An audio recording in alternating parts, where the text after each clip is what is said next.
Vous écoutez Radio Fréquence Vie 91.1 FM. Bonjour et merci d'écouter Témoignage et Vie dans sa partie Analyse et commentaires qui démarre. Le rappel en vaut la peine. Témoignage et Vie, c'est aussi la prière pour les autorités, la prédication et les témoignages. Le séminaire sur les étoiles se poursuit bel et bien au Temple des Nations du ministère Va et Raconte international situé en Bande Tropicana derrière l'office du baccalauréat. Précision capitale, nos horaires de culte, c'est du lundi au vendredi 16h, 20h et le dimanche 8h, 12h. Les étoiles, encore les étoiles et toujours les étoiles. Chacun doit savoir qu'il en possède des étoiles, voilà, bien plus simple que les dites étoiles doivent effectivement briller. Si oui, pourquoi les hommes et les femmes continuent-ils à traverser des situations difficiles au quotidien? Pourquoi ça chauffe dans leur vie? Pourquoi les uns et les autres continuent à ne pas connaître des temps de rafraîchissement quand on sait que Dieu, dans son immense amour pour les hommes, n'a pour ses créatures que des projets de paix, des projets de bonheur. D'où cette révélation du siècle présent, la chaudière bouillante selon Jérémie chapitre 1 du verset 13 au verset 14, plus précisément la marmite de sorcellerie dans laquelle les étoiles des hommes et des femmes sont noircies, obscurcies et même manipulées. Qu'est-ce qui fait en sorte que les dites étoiles se retrouvent dans les marmites de sorcellerie? Qui travaille avec les marmites de sorcellerie? Quelles sont les paroles prononcées sur les étoiles des gens? Au regard de la société actuelle, il est clair et alarmant que la majorité des personnes ne vivent pas leur vie telle que prescrite par Dieu. L'on assiste à ce que les hommes de Dieu du Temple des Nations du ministère Va et Raconte international ont appelé déviation ou plutôt mauvaise trajectoire de la destinée. Qui en est victime? Comment reconnaître qu'un homme, une femme est sur la mauvaise trajectoire? De tout cela, nous allons parler tout au long de cette émission. Jean Bienvenu Mbani assure la mise en onde et la réalisation de cette émission. À ce micro de présentation, je suis Dorette Vie, avec moi dans ce studio les fils spirituels du docteur Tchala et Soma, le pasteur Ézéchiel à qui je dis bonjour. Bonjour à vous Dorette, bonjour à tous nos auditeurs. Belle, excellente entrée, parce que je crois que c'est un plat très très savoureux. Depuis 2 semaines aujourd'hui, nous avons touché du doigt exactement ce qu'il faut toucher. Ce qui n'est pas dit à la lumière, nous le disons dans les ténèbres, nous le disons maintenant à la lumière. Donc, nous sommes en train de traiter d'un point très important sur l'étoile. L'étoile, la Bible nous éclaircit clairement concernant l'étoile et les différentes interventions nous montrent clairement que l'homme est l'étoile. Et si ton étoile ne brille pas, tu n'existes même pas sur la terre. Tu n'existes pas. C'est comme un enfant sans acte de naissance. Un bébé qui naît, qui n'a pas d'acte de naissance, ça veut dire qu'il vit, mais il n'existe pas. Il n'existe pas. Donc, c'est exactement, si vous avez compris l'explication d'hier, c'est l'identité d'une personne. Donc, ça veut dire que si quelqu'un a perdu son étoile, il n'existe pas. Et c'est pour cela que nous voulons replacer les identités sur les gens afin qu'ils soient repérés. L'apôtre Angelin Mani, fondateur de la Doxa Ministrie Internationale, vous êtes dans nos murs pendant 7 jours. Vous partagez avec les fidèles du Temple des Nations les oracles de Dieu. Bonjour, apôtre. Bonjour, bonjour au pasteur Ézéchiel et à tous les fidèles, les auditeurs toujours scotchés et qui sont là encore une fois depuis ce matin pour être édifiés par l'Esprit de Dieu qui nous fortifie et qui nous a amenés ici en ce matin. Nous bénéficions de la présence de Jules Akamé. Vous aurez l'occasion, bien sûr, de la voir de temps en temps sur le plateau de Témoignage et Vie. Notre caméraman de circonstance est également là. Elle s'appelle bien sûr Laure Fouet. Vraiment, Nous pensons qu'à un moment, elle doit encore revoir un peu sa position. Nous pensons qu'elle n'est pas dans une déviation de trajectoire parce qu'elle filme tellement bien et que l'émission se passe très bien. Donc, Témoignage et Vie est donc un programme du Temple des Nations du ministère Va et Raconte International.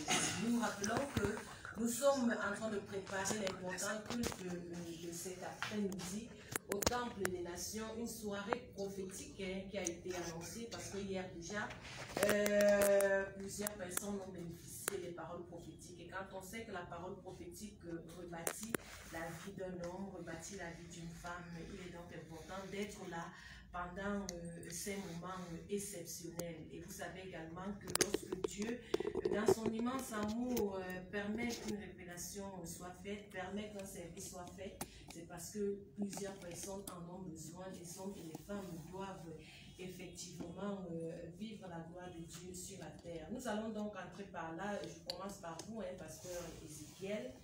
C'est la continuité pour la gouverne des auditeurs. Parlant bien sûr des étoiles, de la déviation de la trajectoire, vous dites que plusieurs personnes souffrent par manque d'orientation dans leur vie. De quelle orientation s'agit-il? Comment bien savoir qu'on est même bien orienté? Bien, d'abord, le repère est sur la parole de Dieu. C'est ça d'abord. Si nous ignorons la parole de Dieu, si nous ignorons Dieu, alors on serait déjà mal orienté. Alors, lorsque quelqu'un a un problème, où est-ce qu'il s'oriente maintenant? Qu'est-ce qu'il va faire? Il va aller voir un marabout parce qu'il ne connaît pas Dieu. Selon lui, c'est que Dieu agit largement. Selon lui, c'est que Dieu est absent dans les problèmes qui touchent les hommes. Ça, c'est son problème. Donc, ça, c'est la conception qu'il a eue depuis sa naissance. Il a trouvé aussi ça sur ses parents. Alors, quand il lui arrive un problème, il va directement aller voir un féticheur, disant que Dieu lui a donné le pouvoir aussi de faire ces choses-là. Dieu n'a jamais donné le pouvoir au féticheur d'apporter la solution aux gens. Il n'a jamais donné ce pouvoir. Donc, lorsqu'on ignore la parole de Dieu, mon peuple il faut de connaissance. Lorsqu'on ignore la parole de Dieu, on devient déjà dans la déviation de la trajectoire de la destinée ou de l'étoile. Ton étoile ne peut pas briller lorsque tu es mal orienté.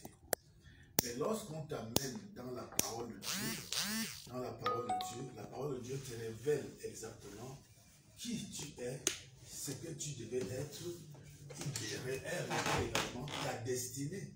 Si Dieu a créé, comment il ne peut pas connaître tout le programme de l'homme?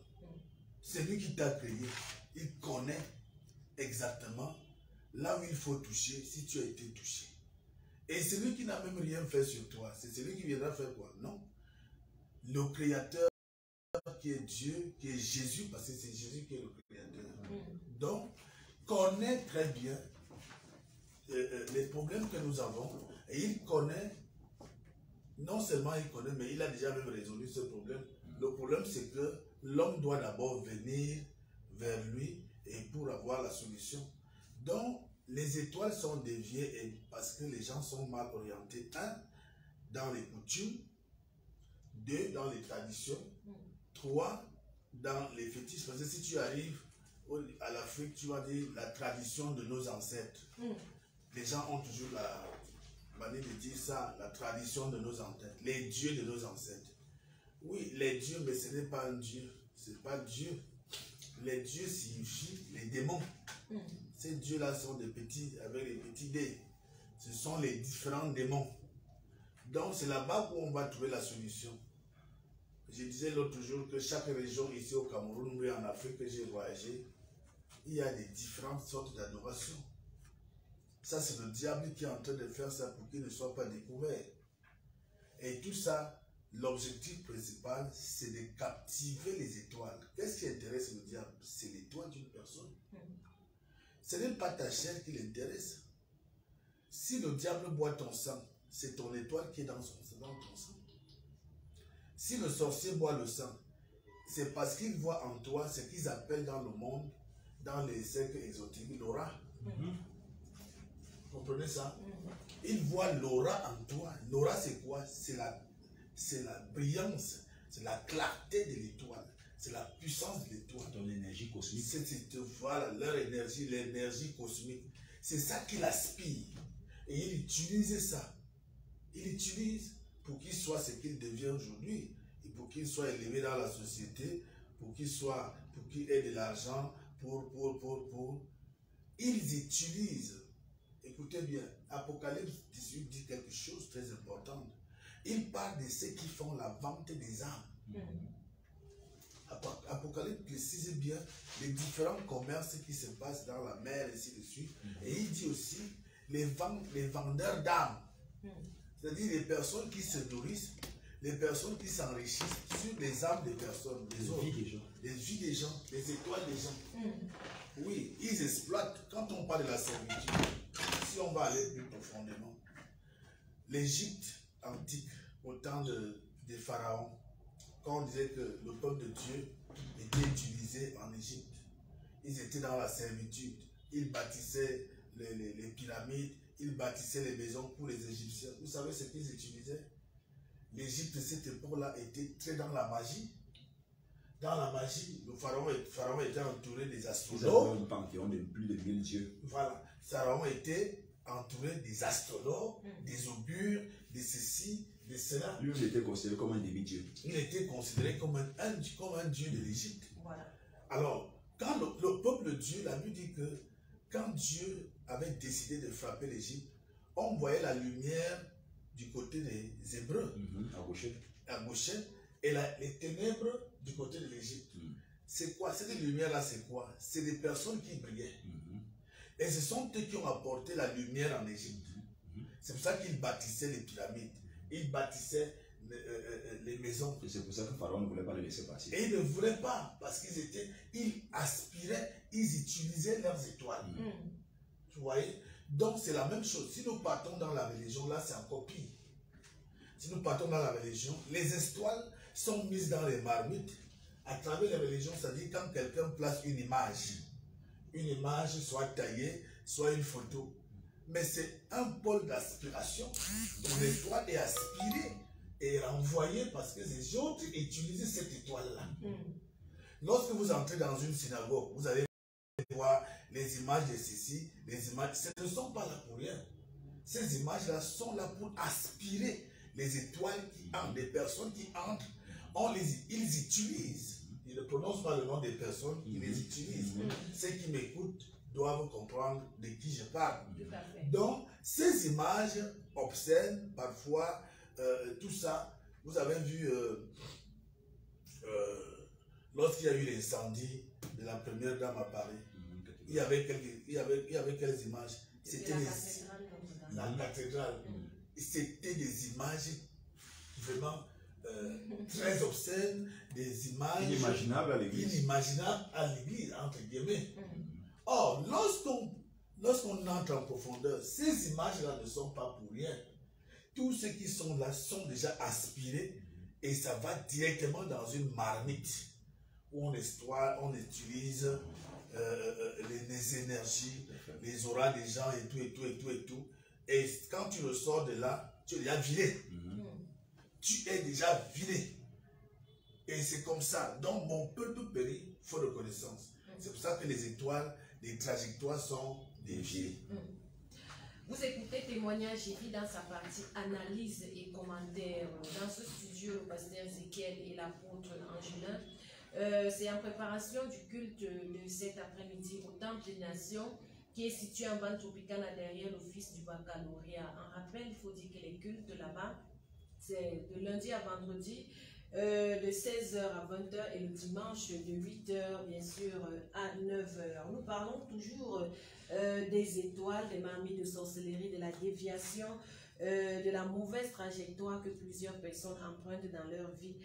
cela dû aux étoiles qui se retrouvent dans les marmites de sorcellerie. Et chaque jour, il faut le dire, des nouvelles révélations. Les hommes de Dieu enseignent, instruisent le peuple de Dieu. Et nous rappelons également qu'aujourd'hui sera également une soirée prophétique où l'homme de Dieu, le pasteur Angelin Mani, l'apôtre Angelin Mani, ensemble avec le pasteur Ézéchiel, vont véritablement parler dans la vie des hommes et des femmes. Et vous savez que c'est la prophétie qui rebâtit forcément votre vie. Vous pouvez bien sûr être délivré, mais il faut des paroles prophétiques pour que les choses redémarrent dans votre vie. Donc, c'est un culte à ne surtout pas manquer cet après-midi. Alors, apôtre Angelin Mani, si l'étoile d'un individu, c'est en quelque sorte, vous l'avez si bien dit, l'identité cosmique du dit individu.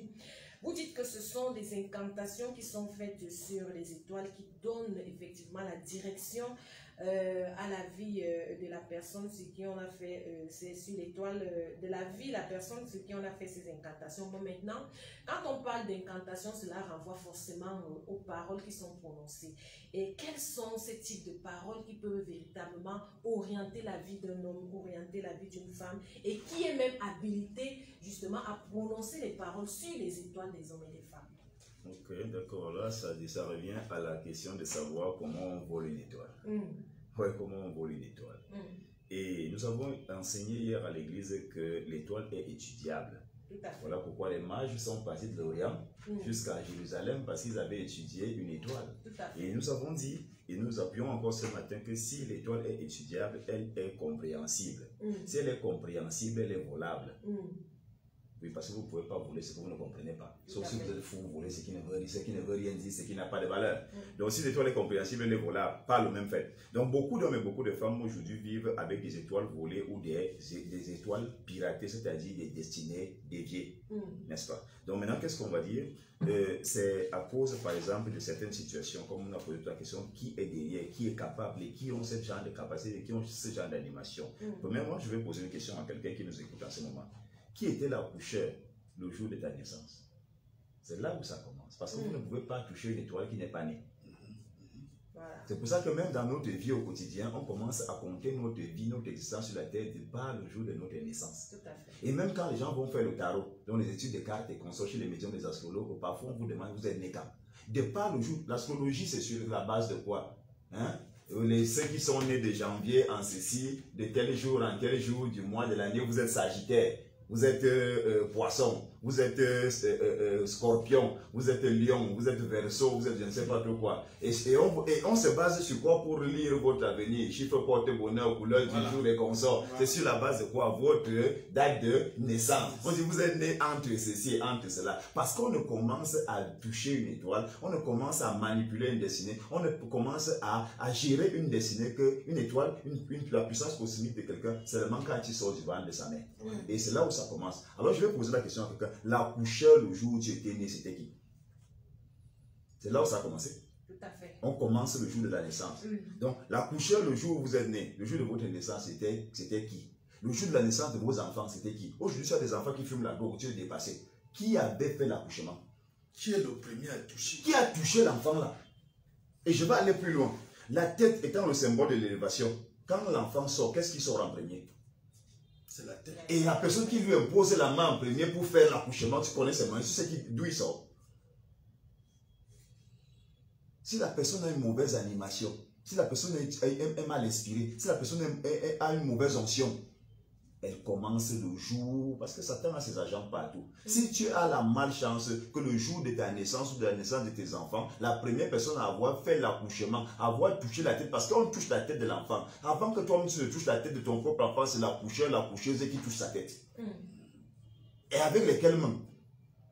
Qu'est-ce qu'il y avait sur ses mains? Vous savez, quelqu'un peut ne pas parler physiquement, que toi tu vas venir, là je prends ton étoile, je mets dans la marmite, mais spirituellement il a parlé.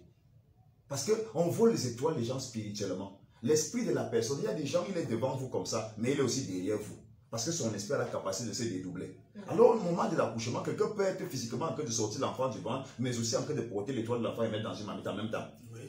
Regardez les films nigérians, ça nous parle beaucoup. Et beaucoup, quand ils regardent ça, ils prennent ça comme étant une blague. Donc, la tête étant le symbole de l'élévation, votre front est le siège de votre étoile. C'est ici qu'il y a le front. Voilà pourquoi certaines personnes, il y a des moments où ils citent des manches. C'est le siège de l'étoile. Même quand on impose les monts Jean à l'église, si tu tombes sur un pasteur qui est mal animé, il te met dans les problèmes. Oui. Les gens qui aiment les impositions, les malhonnêtes, quand on dit qu'il faut être béni par le sacrifice, il faut être béni par ceci, cela, lui il fuit tout ça, il aime monter sa tête. Voilà pourquoi la calvitie est déjà sortie. Le mon Dieu est déjà sorti. Donc, c'est la tête qui sort en premier quand quelqu'un naît, n'est-ce pas? Qui a touché ta tête en premier quand tu as monté la tête le jour de ta naissance? Cette grand-mère accoucheuse du coin ou du village, elle a touché. Il y a beaucoup de gens qui sont nés au village. La personne qui avait fait accoucher ta mère, c'était qui? Elle sortait d'où? Qui lui a transmis l'onction de faire accoucher les gens?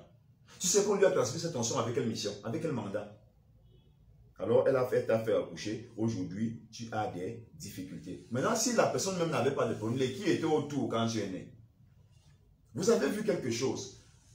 Quand Jésus-Christ est né, Dieu fait en sorte qu'il n'y ait pas de place dans l'autorité pour que l'enfant qui a une étoile, que tout le monde va attaquer là, ne naisse pas là où il y a les gens. Voilà. Il va naître où? Dans une étable. Et la Bible déclare que Dieu pense le soin de dire aux anges, allez annoncer au berger qu'il y a quelqu'un qui vient de naître là-bas. Et vous voyez là où les mages sont partis. Les mages sont venus adorer un roi. Regardez, ils sont venus adorer un roi. Mais ils s'en foutent que ce ne soit pas dans la maison somptueuse d'Hérode. Ils continuent à suivre l'étoile, c'est ceux qui se retrouvent devant une étable, ils ne s'arrêtent pas, ils entrent. Parce que l'étoile de quelqu'un, c'est toute sa vie. C'est toute sa personne. C'est tout son sens. C'est toute son histoire. C'est toute sa destinée. C'est tout. Votre étoile, on ne peut pas parler de vous sans parler de votre étoile. Parce que votre étoile, c'est vous. Et ce que votre vie devient aujourd'hui est nettement la représentation spirituelle de votre étoile. Oui. Si vous deviez être ceci et que vous êtes autre chose, c'est-à-dire que votre étoile est dans une mauvaise posture quelque part, il y a un besoin qu'elle soit recadrée. Voilà pourquoi Deutéronome 20:20 nous a dit de nous confier à l'Éternel, n'est-ce pas?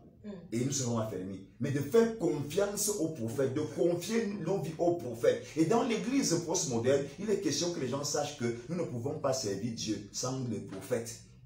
Voilà pourquoi depuis hier, le culte est un culte hautement prophétique. Parce qu'on ne peut pas parler de ton étoile et Dieu ne veut pas les yeux des gens pour te dire ton étoile n'est pas à sa place. Voilà. C'est pas possible. Nous parlons comme il était en train de parler tout à l'heure, de qui était autour. Regardez de qui était autour quand vous êtes né. Et qui était autour. Les gens qui viennent voir dans les maisons où quelqu'un est né, où un enfant est né, on jette des jujubes par terre. Pourquoi la tradition demande qu'on jette des jujubes? Parce qu'il y a des gens qui viennent souvent avec les mauvaises animations et qui peuvent détruire l'enfant. Si déjà au village on le sait, sachez que Dieu le sait aussi. Et c'est pour ça que comme nous on n'est pas là pour utiliser les jujubes, notre jujube c'est le sang de Jésus, notre jujube c'est le nom de Jésus, notre jujube c'est l'eau qui a coulé du côté ouvert de Jésus, notre jujube c'est l'église. Il est question que ceux-là qui, d'abord on avait jeté les jujubes quand tu es né. Mais jusqu'aujourd'hui, tu souffres toujours. Les gens, eux, ils s'en foutent des jujubes. Vous savez, vous avez dit depuis que la sorcellerie aussi, ça arrive au standard du modernisme. Vos jujubes, là, à un moment, les gars traversent déjà ça. Il est question maintenant que les gens viennent à l'église parce que les étoiles sont touchées à plusieurs niveaux. Donc, comme je parlais tout à l'heure, qui a coupé ton cordon ombilical? Qui a coupé ton cordon ombilical? Vous savez, c'est la liaison entre votre mère et vous. N'est-ce pas? Vous devenez indépendant. La personne qui a coupé ce cordon-là vous a libéré de quoi? Vous a rendu indépendant dans quel sens? Il vous a rendu libre dans quel sens? Il vous a rendu libre, il dit maintenant vous ne serez plus connecté. Même si la maman est une chrétienne, on dit maintenant on te déconnecte. Nous on va t'amener dans notre système. Nous on va t'amener à faire ce que nous voulons faire. Tu vas faire la volonté de notre maître.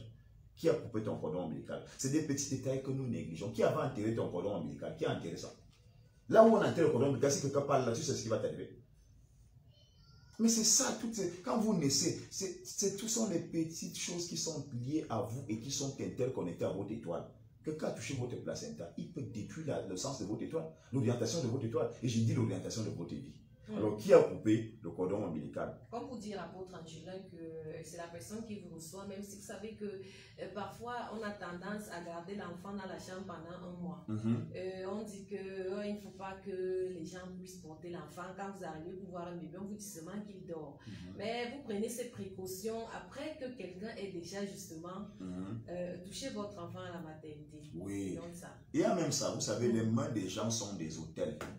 La personne qui reçoit cet enfant, après même que l'enfant soit sorti, après qu'on ait touché sa tête, la personne qui reçoit l'enfant avec les mains comme ça, les mains des gens sont des autels.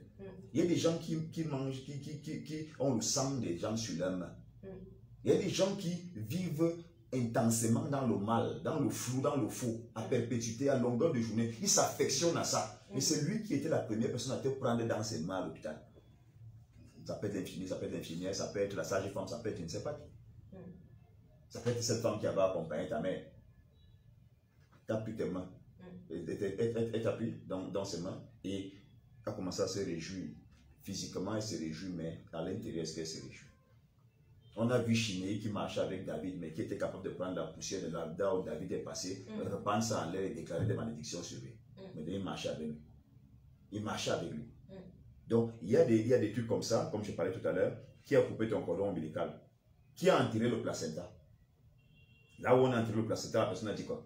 Qui t'a donné le premier bain? Le premier bain, qui était un bain sacré, qui était un bain puissant, qui t'a enlevé de la vie avec laquelle tu vivais dans le ventre pendant 9 mois, qui n'est pas n'importe quoi, parce que regardez même le cycle scolaire. L'année scolaire, c'est combien? 9 mois. Vous, ce chiffre-là revient partout. La formation militaire, vous allez entendre 9 mois. Pourquoi le chiffre 9? Pourquoi c'est un chiffre anodin? C'est un chiffre de Dieu. C'est un chiffre où la personne est bien conçue, elle est bien encadrée et elle naît à maturité. La productivité. Alors tu nais comme ça, la personne qui te lave là, a levé quoi sur toi? Tu as un peu avec une étoile dépouillée. Et on prend ta fertilité, on prend ta prospérité, on prend ta santé et consort, et on met ça dans une marmite quelque part. Et nous avons dit hier que la marmite n'est pas seulement pour brûler l'étoile pour qu'elle noircisse et qu'on ne la voit plus. Mais la marmite aussi, on la place au feu. Et on n'intensifie pas tout le feu pour que la température de la marmite reste semblable à la température ambiante du corps. Maintenant, on va prendre ça. C'est ce que les marabouts font parce que Satan n'est pas créateur. Il faudrait qu'on explique ça aux auditeurs ce matin. Satan n'est pas créateur. Qu'est-ce qu'ils font? Quand ils ont dépouillé les étoiles comme ça, on met ça dans un entrepôt, donc nous appelons ça ici la marmite, et on laisse une légère chaleur qui est semblable à la chaleur d'un corps humain en vie. Quand tu vas voir le marabout pour l'enfantement, parfois le marabout te donne ton propre enfant. Ce que les gens ne savent pas, c'est que dans le monde des démons, il y a des démons qui ont reçu de Satan le mandat de lancer les maladies, et d'autres ont reçu le mandat de faire semblant de soigner. Et ils sont dans les mêmes quartiers, se connaissent. Vous les voyez avec les praticiens, marabout ceci, marabout cela. Il sait que de l'autre côté de la ville, là je lance ici, l'autre va soigner. Et ils se partagent l'argent. C'est un gros système de diablerie que vous pouvez. Oui, ils font semblant. Donc maintenant, qu'est-ce qu'ils font quand quelqu'un vient, je veux, et il ne parvient pas à accoucher? Quand ils font semblant de jeter les courriers au sol pour lire l'étoile. Et les démons leur donnent l'information là-bas que oui, on avait pris sa part. C'est ici. On te redonne ton propre enfant. Et on te donne cet enfant-là déjà avec les informations diaboliques dont les enfants du monde coupé. On te donne cet enfant qui va venir te déranger. Un enfant qui t'empêche de dormir. Un enfant qui tu allais chercher chez le marabout, mais qui vole comme il n'est pas permis. Qui te tape. Qui te maudit. Qui t'insulte. Qui est impopulaire. Qui est invivable. On te donne ton propre enfant, on te donne ton propre travail. Satan ne crée pas. Il n'est pas Dieu, il n'est pas créateur. Alors qu'est-ce qu'il fait? C'est pour ça qu'il envoie des gens voler les étoiles pour qu'il y ait un stock quelque part. Quand tu veux jouer au football, on avait volé le pied de quelqu'un quelque part pour qu'il soit installé en footballeur quelque part qu'on avait dépouillé de son étoile. On prend son étoile, on te donne. Et il y a beaucoup comme ça qui jouent au stade avec les esprits des gens, les étoiles des gens. Et le jour où il ne continue pas à payer ces conditions-là où on lui avait donné ça, on récupère. On remet dans un entrepôt pour quelqu'un d'autre qui va venir payer. C'est un système de commerce. Dieu n'a jamais mandaté les féticheurs, les marabouts. La Bible déclare qu'il n'y ait pas parmi toi les gens qui consultent les morts, les esprits des morts, les gens qui font passer leurs enfants par le feu, les gens qui font les fétichismes et consorts. La Bible déclare qu'en Israël, à l'époque du roi Saül avait ordonné qu'on chasse tous les magiciens, tous les astrologues, tous les féticheurs du royaume d'Israël. Ils étaient hors. Voilà pourquoi lui-même, quand le prophète Samuel est déjà mort et qu'il n'a pas quelqu'un qu'il peut rencontrer, donc un prophète, comme nous sommes en train de travailler depuis hier sous l'onction prophétique, il n'y avait pas de prophète pour canaliser Saül, parce que Dieu l'avait déjà rejeté selon 1 Samuel 16, 1. La Bible déclare que lui-même qui avait chassé les féticheurs, parce que la fonction de féticheur est incompatible avec le Dieu d'Israël. Lui-même, il est sorti, il est allé chercher les féticheurs là où il les avait chassés. Il est allé les trouver là-bas pour aller consulter l'Éternel chez les marabouts que lui-même il avait chassés parce que la fonction de marabout n'entre pas au milieu des hommes qui sont appelés du nom de Dieu. Donc quelqu'un qui a été créé par Dieu, selon Colossiens chapitre 1 verset 16b, qui déclare nous avons été faits par Dieu et pour Dieu, faits par Dieu et pour Dieu, faits par Dieu et pour Dieu. Tu n'as rien à demander à un marabout. Si tu demandes, tu n'es pas normal. Tu n'es pas normal. Voilà pourquoi nous disons aux gens, comme nous avons commencé à part l'Esprit de Dieu à révéler les choses dans les vies des gens hier, venez, Dieu va vous donner l'orientation exacte de votre étoile, la direction exacte de votre étoile. Là où votre étoile se retrouve, nous allons parler de ça. Dieu va nous révéler ça. Nous allons vous repositionner parce que c'est à nous la mission. Là, c'est pas au marabout, rien n'a été dit. Donc maintenant, qui avait enterré ton placenta, comme on a dit, qui t'a donné ton premier bain, c'est par là qu'on a donc volé ton étoile, n'est-ce pas? Les qui venaient te voir au berceau. Regardez, les mages sont venus. C'était des prêtres du Zoroastre, hein, de la région de Zoroastre, donc une religion païenne médo-perse. Donc, mais qu'est-ce qui se passe? Quand ils sont venus avec l'encens, ils sont venus avec l'or, ils sont venus avec la mie, et ils sont venus avec un bon cœur. Parce que s'ils n'étaient pas venus avec un bon cœur, Dieu qui leur avait dit, n'allez pas dire à Hérode que vous l'avez vu. Allez leur dire, ne partez pas là-bas parce que votre cœur n'est pas bien. Ce n'est pas tout le monde qui vient te voir au berceau qui t'aime. Hérode voulait aussi voir Jésus, n'est-ce pas? Il venait le voir avec un bon cœur. Mais des prêtres magiciens sont venus voir Jésus avec un bon cœur jusqu'à lui apporter des dons. Moi, je vais vous raconter par exemple l'histoire de ma propre vie. Nous sommes des Bétis, des Bantous. Et souvent, on dit qu'un enfant qui naît par les pieds est un enfant assez compliqué. Parce qu'en principe, tout le monde doit naître avec la tête, pas la tête. Et donc, moi, pendant tous les mois de la grossesse de ma mère jusqu'au 8e mois, les signes, parce que ma mère était du corps médical, tous les signes à l'hôpital, les échographies et consorts démontraient que je vais naître avec les pieds. C'est-à-dire, c'était comme ça. Vous n'êtes pas retourné au moment? Non, non, non, j'étais avec les pieds. C'est comme ça que ma mère a commencé des prières, parce que si l'enfant naît avec les pieds, toi-même la mère qui a poussé ce genre d'enfant là, tu sens que tu viens d'accoucher un enfant qui va t'attirer beaucoup de problèmes. C'est-à-dire quoi? Un Jésus. C'est comme ça chez les Bantous. Quand un enfant naît avec les pieds, on sait que c'est un enfant. Soit il sera très riche, soit il sera très puissant. Voilà que je disais hier à l'église qu'on ne devient pas pasteur, on est pasteur. Tout à fait. Parce que nous avons aussi des analyses qui nous permettent de comprendre que ça, là, ce n'est pas un individu normal. Ça, ce n'est pas un homme, c'est un génie. Voilà. Donc, c'est comme ça qu'à la fin, à l'accouchement, je nais avec la tête. Sauf qu'il y a une autre chose qui va apparaître dans ma vie, c'est que chez nous encore les Bantous, il est stipulé que si votre enfant, les dents poussent par le haut, c'est un enfant encore compliqué. C'est comme ça que ma mère croit qu'elle a déjà fui l'épisode de naître avec les pieds, mais quand mes dents commencent à pousser, ça pousse par le haut.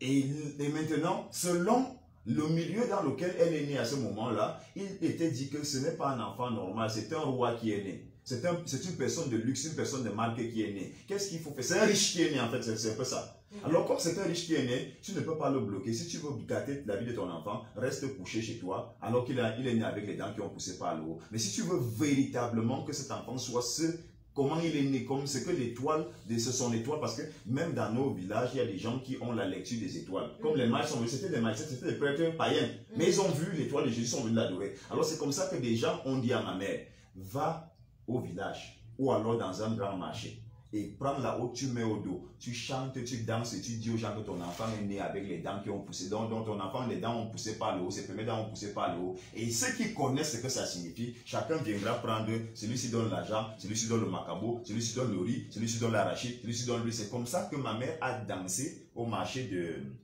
de Melette à l'époque. Elle a dansé.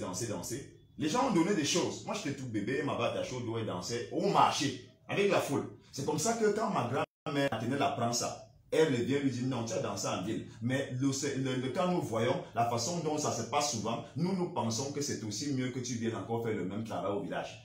Donc, je me suis retrouvé bébé attaché encore au dos au village. Ma mère partait de maison en maison, dit que l'enfant si est né et les dents ont poussé par le haut. Et les grands-mères du village venaient encore. Celle-ci apporte les cannes à sucre, celle-ci apporte ceci, celle-ci apporte cela. C'est comme pour vous dire quoi. Nous parlons des étoiles ici parce qu'il y a véritablement des gens qui sont nés de façon anormale. Vous savez que vous êtes nés de façon anormale. Votre père vous l'a dit, votre mère vous l'a dit. Venez au temple des nations parce qu'il est question que nous puissions redonner un sens à votre étoile. Comment est-ce que vous êtes né? Une grande personne. Avec des circonstances de votre naissance, même sont des circonstances incompréhensibles. Mais vous souffrez aujourd'hui. Pourquoi? Venez pour que le Seigneur ramène votre étoile qui a perdu sa trajectoire à sa trajectoire. C'est de ça qu'il est question. Moi, qu'est-ce que j'ai fait? À l'âge de 9 ans, je commence à dire que je vais être un serviteur de Dieu. Je suis dans une famille catholique.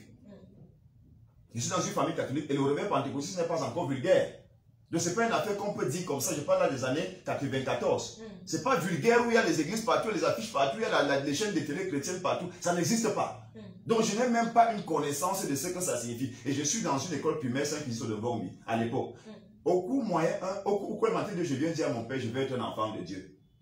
Vous écoutez la phrase? Enfant de Dieu. Je lui dis ça en Ewondo, et mon père, qui il se moque de moi, il me demande là où tu es d'abord l'enfant de quoi? Tu n'es pas l'enfant de Dieu. Je lui dis non papa, c'est que tu vois qu'on passe souvent à l'église, à la messe des rentrées, non. J'ai envie de faire le travail que les tontons qui sont en haut là-bas font.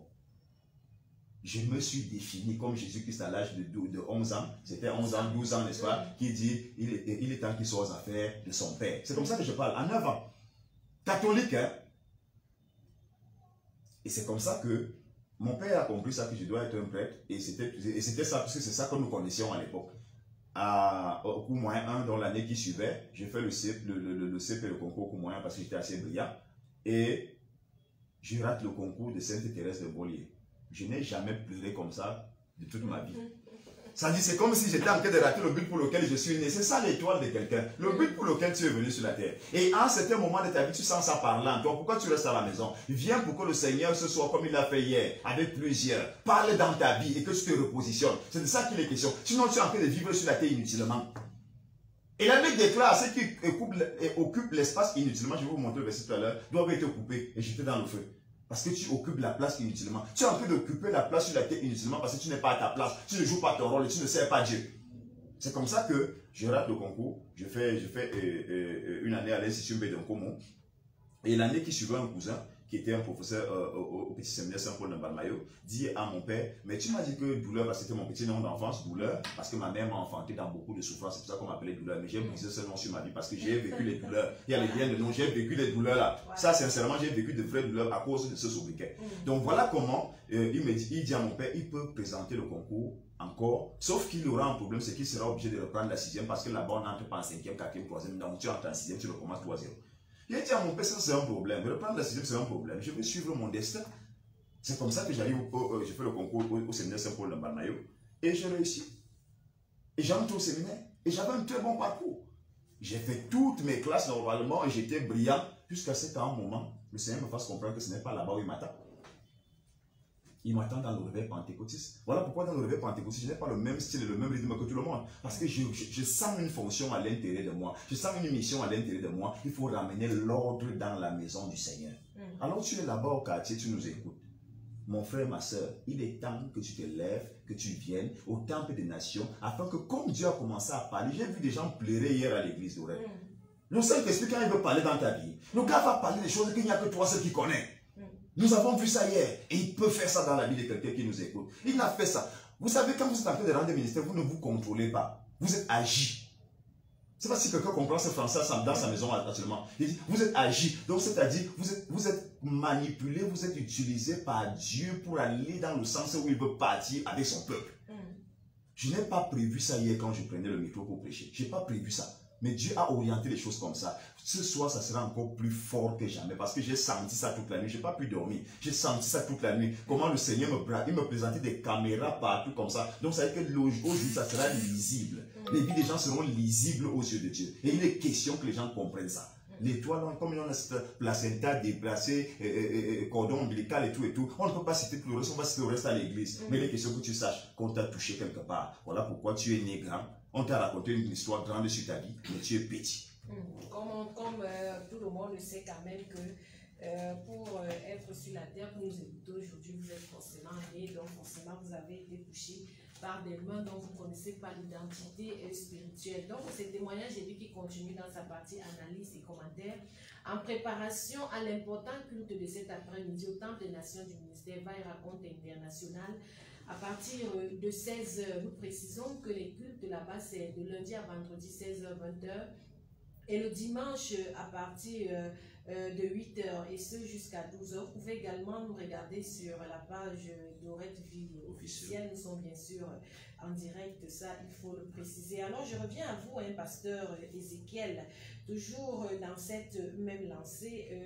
C'est vrai, on parle d'étoiles, à vous entendre parler, à vous entendre enseigner et toutes les révélations qui sont dites, on a l'impression que l'étoile ne meurt pas, ou alors que, parce que quand vous dites votre étoile peut être utilisée par quelqu'un d'autre, Et quand on récupère cette étoile, vous récupérez automatiquement ce que la personne était en train de faire avec ce pourquoi vous êtes venu faire, ce pourquoi vous êtes venu sur la terre. Est-ce qu'on peut comprendre par là que l'étoile ne connaît pas ce qu'on peut appeler le temps d'usure? Est-ce que ça ne s'use pas?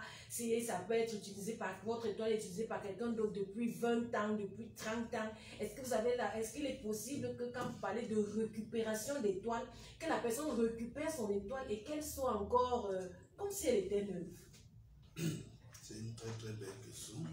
Le diable ne néglige rien, que tu sois fou, que tu sois soulard. Pendant que tu vis, ton étoile doit encore briller. L'étoile d'une personne cesse lorsque la personne meurt. Non, tout à fait. Et en ce moment-là, le ciel se ferme aussi sur la personne. Mais tant que la personne vit, qu'elle soit folle, qu'elle soit soulard, qu'elle soit n'importe qui, et qu'est-ce que soit ce qu'elle fait, le diable s'intéresse toujours à la personne. Déjà, quand vous voyez une personne qui est folle, c'est son étoile qui a été touchée. C'est à part. Si ce n'est pas le cerveau qu'on renverse, c'est l'étoile de la personne qu'on embrouille, qu'on brouille, et puis elle devient folle. Donc de l'autre côté, il est utilisé. Contrôlé. Il est contrôlé, il est utilisé, il est téléguidé. Donc tout ce qu'il fait là, il est sous le contrôle d'un esprit. Tout à fait. Mais le jour que cet homme est délivré, son étoile se remet en place. Yes. Ça se remet en place et puis devient un homme raisonnable. Nous connaissons un exemple dans la Bible, un homme qui dormait dans les sépulcres. C'était un fou. Il était habité par une légion de démons qui ne voulait pas qu'il soit... Il était un homme brillant, mais du fait que le diable a fait un état de siège sur lui, il a embrouillé son étoile. Ce monsieur dormait dans les sépulcres. Il ne pouvait pas dormir dans la maison de son père. On l'enchaînait même et il brisait les chaînes. Mais le jour que Jésus est arrivé devant lui, la Bible dit que les esprits qui étaient en lui ont d'abord vu Jésus-Christ, pas comme les hommes le voyaient, mais ils l'ont vu comme Dieu. Une menace. Une menace. Ils l'ont vu comme Dieu. Et c'est eux qui révèlent même la vraie nature de Jésus-Christ. Il est fils de Dieu, c'est-à-dire Dieu. Qu'y a-t-il entre toi et nous? Tu es venu pour nous perdre. Notre temps n'est pas encore arrivé. Donc, ils ont vu en Jésus-Christ leur supérieur. Donc, qu'est-ce que Jésus a dit? Il n'est pas venu négocier. Il a ordonné de libérer cet homme. Et dès lors que cet homme a été libéré, l'homme est revenu dans son bon sens. Ça veut dire que lorsque l'étoile d'une personne est libérée, le diable sait qu'il peut revenir dans son bon sens. Tant que tu vis. Donc voilà pourquoi on ne perd pas l'espoir. Lorsque tu nous écoutes, pendant que tu es en train de nous écouter, ton étoile est récupérable. Quel que soit l'âge. Quel que soit ton âge, ton étoile peut être récupérée par le Seigneur. Tout dépend de toi. Et ça se remet en place. Tout dépend de la disposition du cœur de la personne. Si tu nous écoutes, que tu sois païen, que tu sois enfant de Dieu, si des choses qui viennent d'être analysées, parce que c'est très important, pourquoi Moïse a été sauvé. Au jour de la naissance de Moïse, avant la naissance de Moïse, Pharaon de cette époque avait ordonné de tuer les enfants de 0 à 2 ans. Tout à fait. Mais il a touché le cœur des sages femmes. Dieu avait touché le cœur des sages femmes, de ne pas toucher à Moïse. Et ce sont ces sages femmes qui ont protégé Moïse. Ça veut dire que la naissance d'un enfant, c'est entre les mains de celui ou de celle qui le reçoit d'abord en premier. Ça, c'est des choses très importantes qu'on peut aller en détail. Je prends un exemple, un témoignage. Il y a une maman à l'époque, en 2006, qui m'avait consulté, me disant qu'elle avait des difficultés pour avoir un enfant. Et un jour, elle tombe enceinte, elle fait ses 9 mois, elle va accoucher à l'hôpital. Entre-temps, sa tante la cherchait dans la sorcellerie. Et qu'est-ce qu'elle a fait? Après avoir accouché, on a enlevé le placenta. Ce placenta, elle est allée enterrer dans un endroit où elle savait que personne n'a vu. Alors, elle est rentrée et le lendemain, sa tante apporte la nourriture. Dans cette nourriture, c'est la viande. Il dit, bon, ok, comme tu as accouché, j'ai apporté la nourriture. Elle était contente, elle a mangé. Dès qu'elle a terminé de manger, sa tante lui a dit, ok, tu pensais me fuir. Tu pensais que je n'allais pas découvrir là où tu as enterré le placenta. Mais ce que tu viens de manger là, c'est ton propre placenta. La viande que tu viens de manger là, c'est ton propre placenta. Je suis allé déterrer ça. Elle a mis le doigt dans la bouche pour vomir. Trop tard, ça ne pouvait plus ressortir. Et c'est là où ont commencé tous les problèmes de la femme. Cette femme, jusqu'à ce qu'elle m'a rencontré, elle n'avait plus jamais entendu le cri d'un bébé. Plus jamais. Son tout et dernier fils avait déjà plus de 16 ans. Elle n'avait plus jamais. Et toute sa vie aussi était complètement noyée.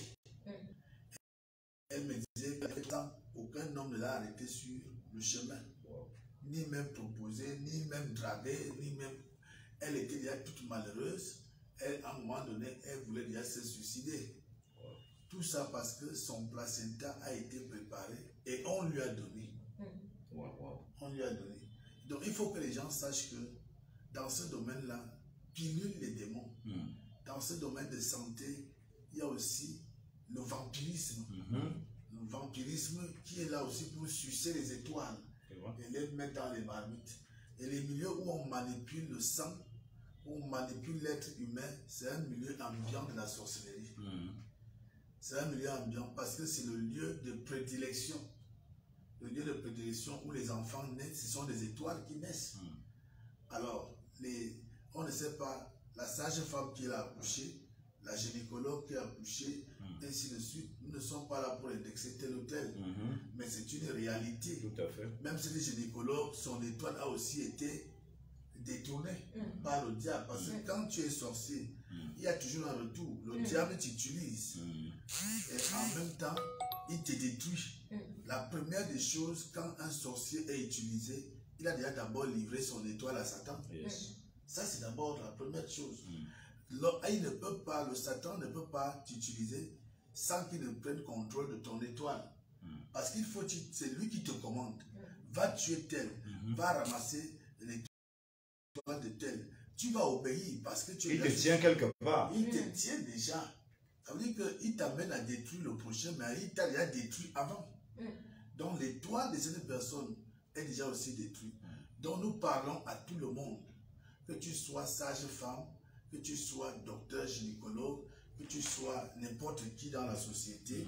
Si tu n'as pas Jésus-Christ, tu as été désorienté. Ton étoile est entre les mains de Satan. Tout à fait. Ton étoile se trouve entre les mains de Satan. Donc, des choses que nous parlons sont très très importantes. Ça peut aller en détail au niveau de la salle. Tout à fait. Je comprends que ce thème, c'est Dieu qui l'a suscité. On va piocher de longueur en largeur. Le temps que Dieu nous donnera l'inspiration et la révélation, ce n'est pas tout de suite que ce thème-là pourra s'arrêter. On va continuer. Même la semaine prochaine, on va continuer. Donc, les gens qui nous... C'est pour ça que la Bible nous dit dans Deutéronome 18, il dit qu'on ne trouve chez toi quelqu'un qui fasse un métier de divination, c'est-à-dire de devin. Donc, le devin, lui, il lit l'étoile. Il analyse. Il analyse. Voilà pourquoi on l'appelle devin. C'est-à-dire qu'il est capable de regarder ton étoile jusqu'à tout. Il peut même connaître les années de ta vie. Tout à fait. Parce que l'étoile détermine le nombre d'années que tu peux vivre sur la terre. Et c'est par là ceux qui font les pactes avec Satan, vivre heureux et mourir jeune. Alors le diable dit, ok, comme je vois que tu dois vivre 100 ans sur la terre, je vais diviser les 100 ans là en deux. Je prends 50 et je te remets 50. Mais c'est que comme c'est un menteur, il ne te dira pas qu'il va couper 45 ans encore qui te reste. Ça veut dire que tu vas vivre 5 ans simplement dans l'opulence. Il est 45 ans, donc il a pris déjà 95 ans. 95 ans, parce qu'il connaît le nombre d'années que tu vas vivre sur la terre. Et il te donne 5 ans d'opulence. Vous voyez? Donc, et aussi, même si tu n'es pas allé faire un pacte avec le diable pour avoir de l'argent, même celui qui est victime de la sorcellerie, il est victime de la sorcellerie, le sorcier va dans son étoile, il diminue le nombre de ses années. Tout à fait. Il dit, bon, tu vas mourir à l'âge de 30 ans. Depuis ta naissance, il a déjà vu comment ton étoile peut briller entre 0 à 30 ans. Il dit, bon, ok, tu ne vas pas vivre plus de 40 ans. Et à 30 ans, tu meurs. Ce n'est pas le jour que tu as 30 ans que tu es mort. C'est que ta mort est prononcée depuis ta naissance. Tout à fait. C'est prononcé, c'est pour ça qu'il y a des morts précoces. Il y a des morts précoces. Il va dans l'étoile d'une personne, il examine la famille, il examine la malédiction qui se trouve dans cette famille-là. Il examine les réclamations. Parce que quand on parle de l'étoile, c'est dans le sang. Tout à fait. C'est dans le sang. Donc dans le sang, le sang peut révéler beaucoup de choses que la science ne peut pas révéler. Tout à fait. Mais le sorcier a la capacité de révéler ça, de détecter toutes les informations de la première génération à la quatrième, de la première génération à la troisième. Il trouve toutes ces informations-là. Alors, à partir de là, il va orienter. Il va orienter la personne. Il y a des familles foncièrement très pauvres. Foncièrement très pauvres. Mais le sorcier va aller dans cette racine-là, regarder qu'est-ce qui est un lien de sang. La racine cause. Oui, qu'est-ce qui est un lien de sang. Et c'est par là qu'il va travailler dans l'étoile. Donc on doit aussi travailler parce que lorsque la famille est foncièrement pauvre, foncièrement maudite, on dit que dans cette famille, les gens s'entretuent, il y a des gens qui meurent par accident, et ainsi de suite. Le sang, c'est l'étoile. Donc ton étoile ne brillera pas longtemps. On va t'assassiner. On va t'assassiner, et si tu es assassiné, c'est fini. Tout à fait. Donc, ce que nous sommes en train de parler, c'est une révélation de Dieu. C'est quelque chose qui a déclenché comme ça, la parole de Dieu dit dans Jérémie 1:11. Il dit, qu'est-ce que tu vois? Tu as vu quoi? Il dit, je vois une marmite chauffante, bouillante. Après, au verset 12, il dit, c'est de là que viendra le malheur. Pourquoi il dit que c'est de là que viendra le malheur? C'est parce que c'est la source de toutes choses. C'est la source de toutes choses. Le malheur des gens, c'est son étoile. C'est cette marmite-là qui bout, qui est là. Dieu avait montré deux choses à Jérémie. Le chandelier et la marmite.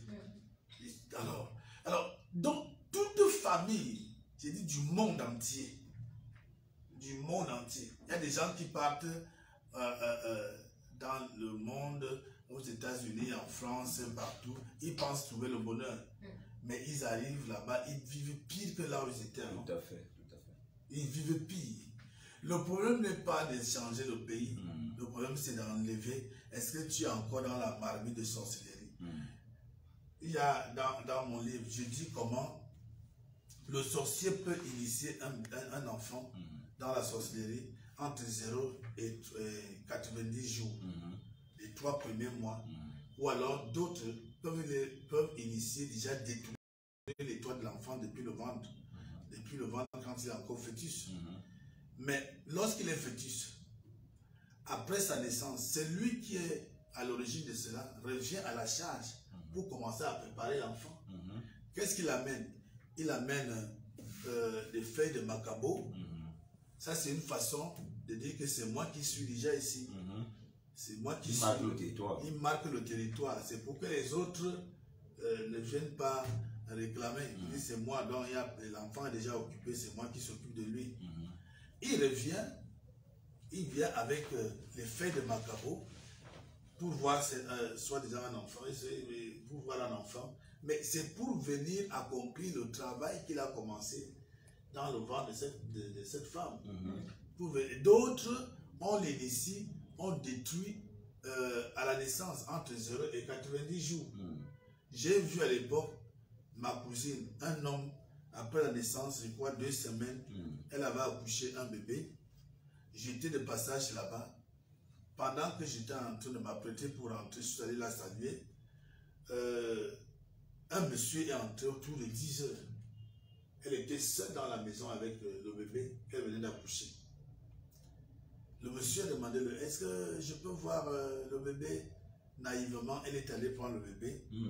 Elle a remis à ce monsieur qui était assis à la porte. Ce monsieur a pris le bébé, l'a posé sur son genou et a bien levé son genou et plié son genou. J'étais là, je regardais, il commençait à prononcer des paroles. Il a commencé à prononcer des paroles, une langue même que tu ne comprenais pas. Il a terminé, il dit, ah, ma fille, viens prendre ton bébé, vraiment, il est très beau, hein, il est très beau. Hein, Naïvement, elle a pris l'enfant. À l'intérieur de moi, je me suis dit que cet homme est en train de détruire l'enfant. Mais je n'avais pas le pouvoir de réagir. Je voyais comment j'écoutais les paroles que je n'arrivais pas à discerner. 2 semaines après, c'est quoi? Le bébé est mort. Wow. 2 semaines après, le bébé est mort. Donc c'est comme ça qu'on tue les étoiles. C'est comme ça qu'on détruit les étoiles. Donc quand un enfant naît, ce qui intéresse les gens qui viennent voir le bébé, surtout les vieilles femmes, les gens qui viennent voir le bébé, ils viennent voir qui est le premier. Qui est déjà là. Qui est déjà là. S'il n'y a personne, les candidats se proposent. Les candidats se proposent. Parfois avec la complicité des parents. Oui. Oui. Parfois avec la complicité des parents. À l'époque, dans les années 90, voilà ma vie qui devient genre là, comme on dit souvent. Et moi qui n'aimais pas les féticheurs, je suis allé voir un féticheur à Mimboman. Ça, c'est ma grande soeur qui m'intrigue là-bas. Alors, j'arrive chez le féticheur me dit, ah, vraiment, vous avez des étoiles. Hein? Votre mère a fait des étoiles, mais on vous a détruit pendant que vous étiez encore dans le ventre. Il dit, ah, vraiment? Alors, je lui pose la question, est-ce qu'on peut récupérer les étoiles alors? Il ne m'a pas répondu. Il a bien révélé que vous êtes des étoiles, votre mère a fait des étoiles, mais avant la naissance, vous étiez déjà détruits. Mais qu'est-ce qu'il a fait pour récupérer? Il n'a rien fait. Donc le marabout, le féticheur, le devin, toutes ces personnes confondues, peuvent vous dire certaines choses, mais ils n'ont pas la capacité de vous remettre vos étoiles. Surtout que c'est un monde hiérarchisé, il y a les degrés de puissance. Celui-là peut voir, mais il sait que s'il s'engage à aller dans la marmite dans laquelle on avait mis vos étoiles, c'est lui qui détient cette marmite va le massacrer. Voilà. Il préfère ne pas entrer dans ce problème-là. Voilà. Donc oui, parce que dans ce monde-là, c'est les degrés de puissance. Donc il y a des étoiles qui sont mises dans la marmite et l'envoûteur de cette étoile prononce des incantations disant que toute personne qui essayera d'enlever cette étoile dans cette marmite mourra. Tout à fait. Ou alors aura des problèmes. Ça, il y a des gens qui ont une souffrance éternelle. Oui. Ils ont déjà consulté tout le monde, mais sans résultat. Mais dans le Seigneur, il y a des gens que Dieu a préparés. Il y a des gens que Dieu a oint de sa puissance. Comme Jésus dit, il allait de lieu en lieu, rempli de la puissance de Dieu, pour délivrer et guérir tous ceux qui étaient sous l'emprise du diable. Lorsque tu es sous l'emprise du diable, ton étoile est déjà sous l'emprise. Ton étoile ne peut plus fonctionner normalement. On voit donc des déviations des destinées. Aujourd'hui, les gens sont devenus les morguiers, alors qu'il n'est pas né pour devenir morguier. C'est pas ça la révélation de son étoile. Ce n'est pas ça la révélation. On dit, je vais encore faire comment? Moi, si mon frère devient morguier, même dans manger ta nourriture, tu ne peux plus manger. Un croque-mort. Non, un croque-mort, même. Je ne peux plus manger même ta nourriture. Même chez toi, je il faudrait bien qu'il y ait aussi des morgues sur la terre. Non. Bon, c'est vrai, mais il y a des gens qui ont des étoiles pour la morgue. On ne peut pas dire ton étoile va briller dans la morgue. Ça, c'est ce métier-là réservé pour les esclaves de Satan.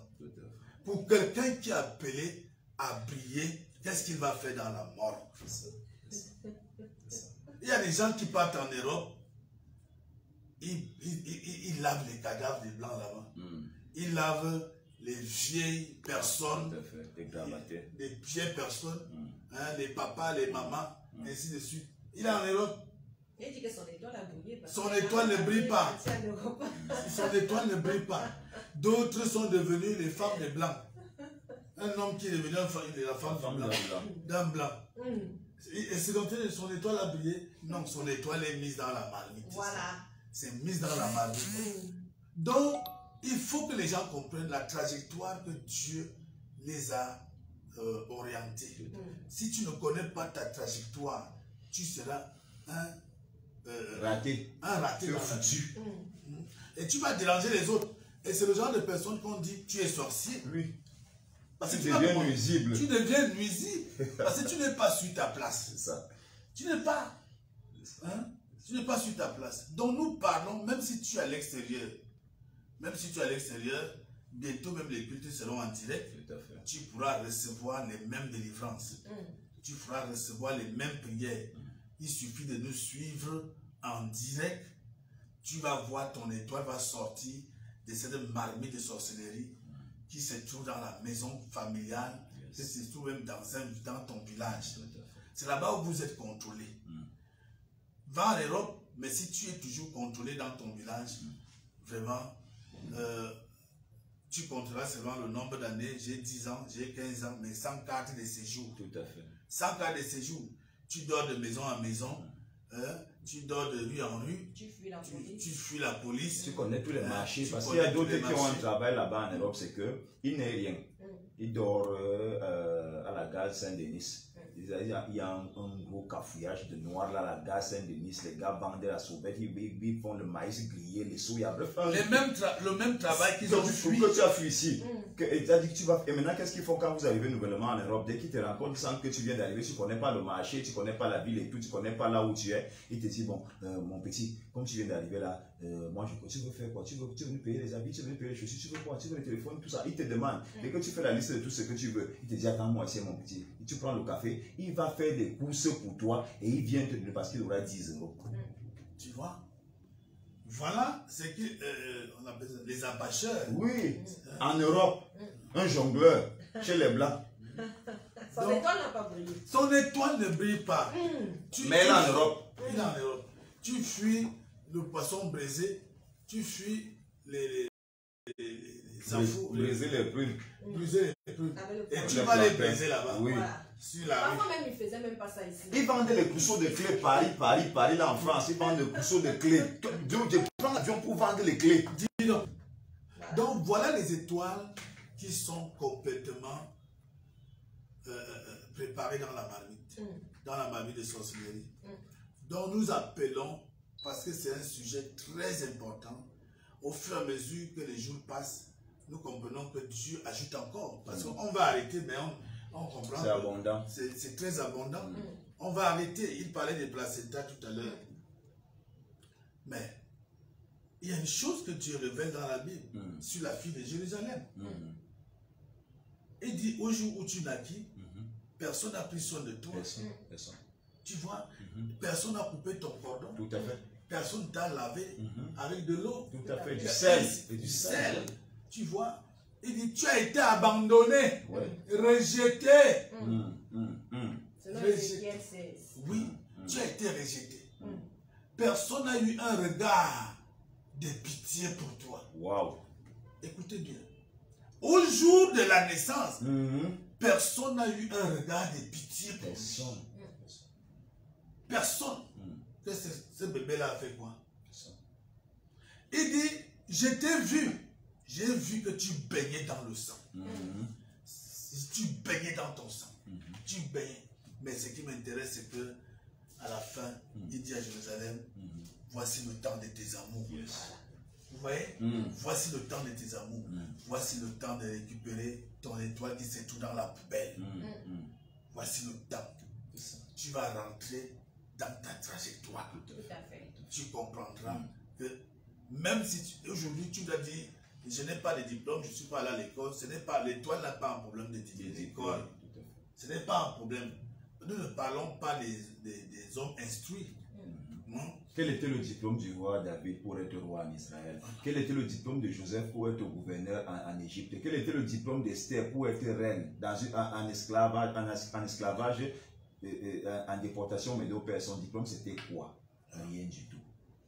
Et nous allons donc sortir par là, apôtre Angelin, parce qu'il s'agit également cet après-midi d'une soirée prophétique. Et pourquoi donc les prophéties en ces moments où on parle justement des étoiles? Oui, justement parce que le Seigneur a fait une lecture dans les vies des gens. Nous avons dit que l'étoile de quelqu'un c'est sa vie. Alors il est question que le Seigneur lise dans les vies des gens afin qu'il donne les réelles informations aux gens à temps réel. Il est question que les gens soient repositionnés parce que les trajectoires ont été déviées. Tu te retrouves Bayam Salam alors que tu devrais être normalement en train de travailler dans un bureau quelque part. Il est question que ça, tu quittes de là. C'est pas ta place. C'est la place de quelqu'un d'autre, mais c'est pas ta place. Vous savez, le Seigneur fait des choses que vous ne pouvez pas comprendre. La Bible déclare que tout travail procure l'abondance. Mais quand on dit tu es Bayam Salam, ce n'est pas qu'on veut dénigrer la Bayam Salam. Quand il parlait tout à l'heure des croque morts, ce n'est pas qu'on veut dénigrer les croque morts, les morgues. Non, c'est que ce n'est pas ta place. Et c'est pour ça que justement tu es là-bas, mais tu ne parviens pas à percer, tu ne prospères pas. Parce que là, dans le domaine de ta bénédiction, dès que Dieu te place là, même si tu ne fais rien, la gloire vient. Mais tu te rends compte que tu fais un travail depuis, mais tu ne fais qu'aller de dette en dette, de problème en problème, de souci en souci, de difficulté en difficulté. Ce n'est pas ta place. Il est question que pendant ces moments ces grands moments prophétiques que le Seigneur a lâché comme ça, que quelqu'un soit mis debout par Dieu et que Dieu lui dise, mon ami, même le mari que tu as là, ce n'est pas ton mari. Dieu parle comme ça. Il a dit à la femme samaritaine, mon ami, l'autre que tu as même là, ce n'est pas ton mari.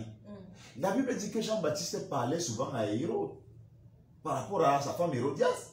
Ce n'est pas ta femme, c'est la femme de ton frère. Dieu parle comme ça. Dieu dit des choses. Dieu dit, donc il est question que Dieu dise à quelqu'un, ce n'est pas ici que tu dois être. Qu'il dise à un Gédéon, tu es un vaillant héros. C'est toi qui vas libérer, c'est toi qui vas délivrer Israël. C'est toi qui vas délivrer. Il est question que des choses comme ça se fassent. Que les gens aient la révélation à temps réel de Dieu dans leur vie, dans leur situation. Tu es en train d'écrire un projet. Tu as pris un temps de prière dans ta maison, dans ta chambre.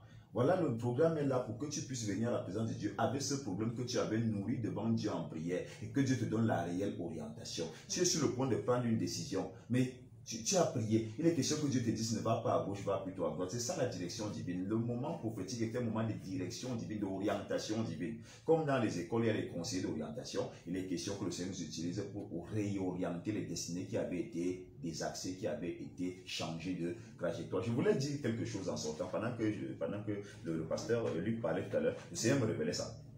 Il y a un mystère dans ce qu'il a dit. Les vies. C'est-à-dire qu'on coupe la vie de quelqu'un, on écoute la vie de quelqu'un. Vous savez, le Seigneur m'avait montré le système des crédits de communication que nous avons là, c'est dans le monde de la société que ça vient. Quand on écoute la vie de quelqu'un, on prend l'énergie de ta vie, on prend la longévité de ta vie et on la stocke quelque part comme un crédit de communication. Voilà pourquoi dans les villages, vous vous rendez compte que les jeunes ne font que mourir. Il y a une certaine race de vieux là qui sont toujours là, ils ont 130 ans, 150 ans, ils ont bien oublié leur âge, mais ils sont toujours vivants. Pourquoi? Parce qu'on leur télécharge les longueurs de vie des autres. Quand on écoute ta vie ici, s'il avait... Et il y a même d'autres personnes, ça m'avait révélé qu'il y a des gens qui sont morts depuis, mais qui continuent à vivre avec les énergies renouvelables des vies des gens. Il est à mort, normalement, son temps de vie sur la terre est à partir. Mais comme dans le monde de la société, on a la capacité de télécharger le crédit le crédit de vie sur quelqu'un. Il y a des gens qui vivent, mais avec la vie de quelqu'un d'autre. Donc, il fallait que les auditeurs le sachent. Quand vous arrivez dans vos villages, là, tel papa, depuis là, vous le connaissez, mais tous ces petits-fils ne font que mourir de morts bizarres et consorts. Il est toujours là. C'est qu'il y a un système de transfert de crédit de vie.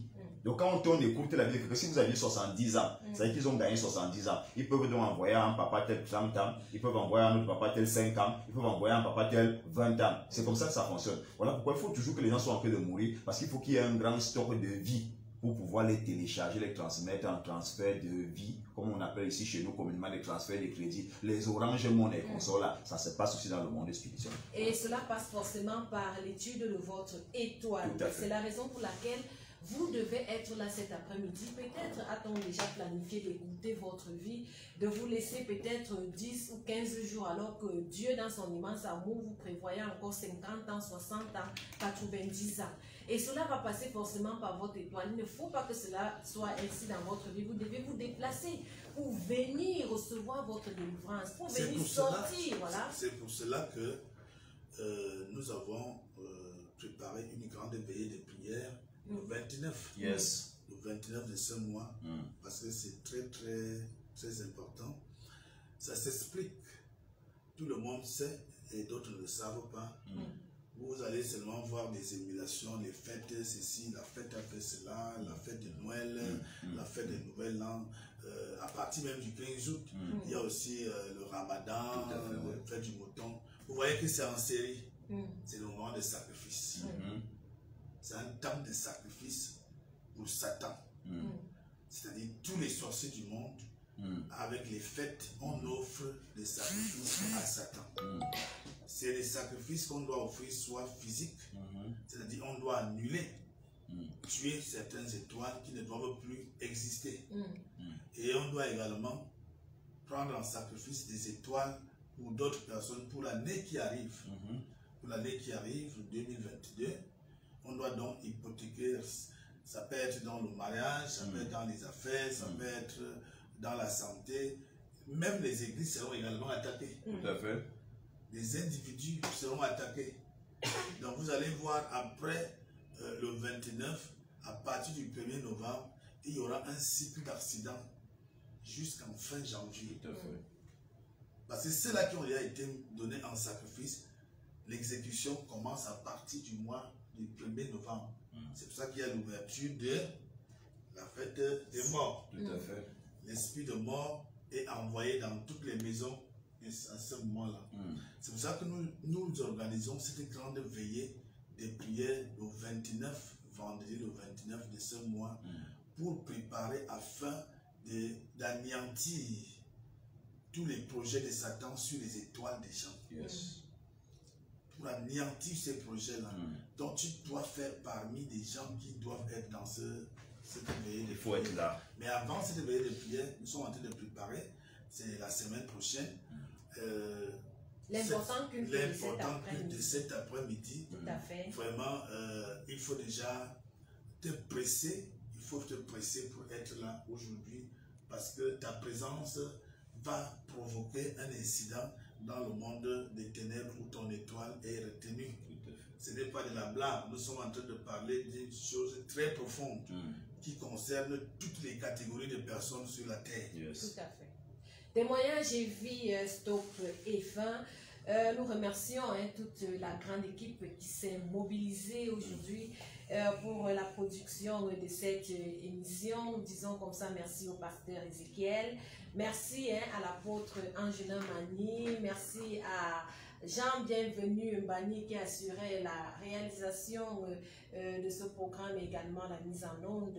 À ce micro de présentation, je suis Dorette Vie. Nous remercions chaleureusement Laure Fouet qui pour quelques instants est baptisé notre caméraman de circonstance. Ne manquez donc pas l'important culte de cet après-midi qui va débuter à partir de 16h. Tu dois récupérer ton étoile et pendant que l'homme de Dieu va faire également des révélations inspirées par le Saint-Esprit, beaucoup de choses vont se passer. Il y aura un grand mouvement dans le monde des ténèbres pour que les sorciers et tout leur cohorte puissent lâcher prise dans ta vie. Tu dois vivre les moments de rafraîchissement, tu dois vivre la gloire de Dieu. C'est un impératif parce que sur la terre, tu dois d'abord connaître certaines bénédictions avant d'attendre le siècle à venir qui est bien sûr la vie éternelle. Il est donc important pour toi d'être là.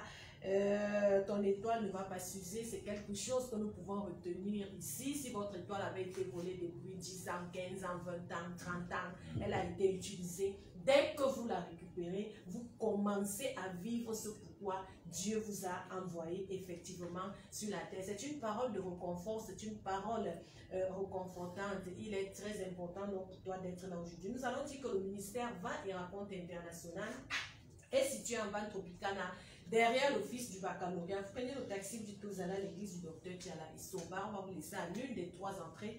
L'entrée capitale, l'entrée office du baccalauréat ou alors l'entrée dit Tiala Issoba du côté de la clinique Verjocel sans publicité. L'église se trouve à quelques mètres de la route principale. Ne manquez pas. Venez très nombreux pour recevoir votre délivrance, surtout en ces temps de fin d'année où le diable et toute sa cohorte s'activent pour les sacrifices de fin d'année.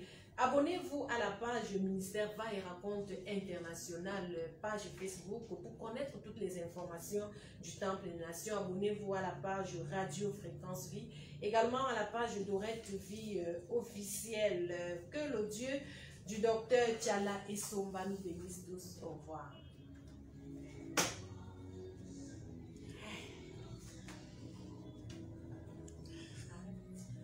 Parfois,